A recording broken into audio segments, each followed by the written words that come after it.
Mu za a gaya wa garin nan zaka ce na gaya ma ina nan wallahi. To kana nan bari yarinyar ta fito. Ni magana aure da yarinyar kuma sannan kai ka zo ka ce wani an gaya ba auren ta zan yi ba. Auren ta zaka yi.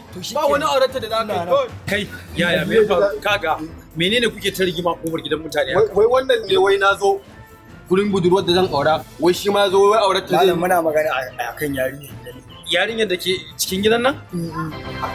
Kai ba lalata kake yi da ita ba. Kai ba ka lalata da ita. Kai ka ce baka ta lalata. A'a to ku daka.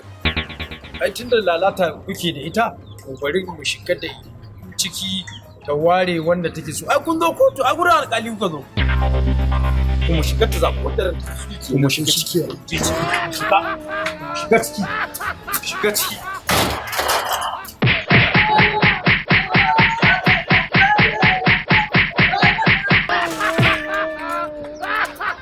Ne ku kananan yan iska, ashe ku kananan yan iska ne. Ai da kun tsara kun ga yadda zan da ku. Kuna gani na haka Allah kuna gani kamar na tsugo ko da na gurgurguje mutum wallahi.